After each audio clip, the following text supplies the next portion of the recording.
హర హర మహాదేవ్. ఓం నమ శివ. అఘోరికాళ నమ, గురుదత్తే నమ. సనాతన బంధువులకు, హిందూ బంధువులకు హర హర మహాదేవ్, జై శ్రీరామ్.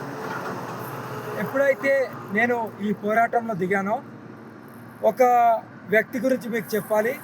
అది గుంటూరులో ఉండే అనిల్ బెహ్రా అని ఒక పర్సన్ నాకు ఒక సోషల్ మీడియాలో నా మీద ఒక పోస్ట్ పెట్టారు. హిజ్రా అని సంబోధించి, నన్ను హిజ్రా అని సంబోధించి మా అమ్మని తిడుతూ, నా ఫ్యామిలీని తిడుతూ ఒక పోస్ట్ పెట్టడం జరిగింది. దానికి నేను స్పందిస్తున్నాను. ఎందుకు మా అమ్మని తిట్టాల్సి వచ్చింది?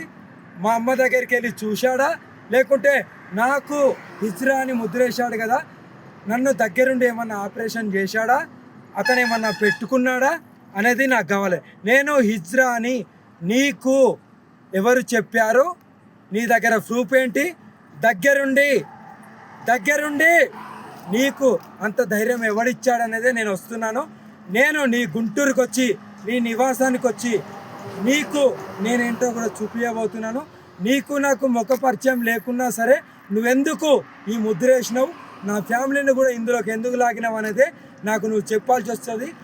100% నీ మీద నేను పెద్ద ఎత్తున కార్యాచరణ తీసుకోబోతున్నాను. నిన్ను నేను ఇది కఠినంగా నేను శిక్షలు నీకు ఎలా పడాలో అలా చేస్తాను. దమ్ముంటే నన్ను ఆపుకో. నేను నీ గుంటూరుకి వస్తున్నాను, నీ నివాసానికి. నువ్వెవరిని పిలిపించో, నువ్వేమైతే అన్నావో అదే మాటలు నేను కూడా అనగలను. కానీ నీకు ఫ్యామిలీ ఉందని నేను అనట్లేదు. నువ్వు ఒక నిజమైన హిందూ అయితే దమ్ముంటే నన్ను అడ్డుకో. నేను నీ గుంటూరుకి వస్తున్నాను. నువ్వేంటో నువ్వు చూపించుకో, నేనేంటో నేను చూపించుకుంటాను. నా జెండర్ని ప్రశ్నించే హక్కు నీకు ఎవడిచ్చాడు? నా తల్లిని అంత అసభ్యకరంగా వ్యాఖ్యలు చేసే హక్కు నీకు ఎవడిచ్చాడు అన్నది నాకు కావాలి. ఎందుకు నువ్వు అన్నావు? నీకు నాకు సంబంధం ఏంది? నీకు నాకు గొడవలు ఏందనేది నాకు కావాలి. హర హర మహాదేవ్. ఎవరైనా సరే హిందువులారా, ఎవరు నిజం ఎవరు అబద్ధం అనేది మీరు తెలుసుకోండి. ఇంకొకటి కూడా నేను చెప్పబోతున్నాను. ఏదైతే నేను నిన్న తణుకులో చేశానో, రాజేష్ నాథ్ మీద ఈ వ్యాఖ్యలు ఏదైతే నేను పోరాటం చేశానో దానికి కూడా నేను తీవ్రంగా చెప్తున్నాను. నా ఫోన్ అయినా సరే, బాధితురాలు ఫోన్ అయినా సరే, ఎవరైతే రాజేష్ నాథ్ ఉన్నాడో అయిన ఫోన్ అయినా సరే మీరు తెప్పియండి. నేను దేనికైనా సరే సిద్ధంగా ఉన్నాను.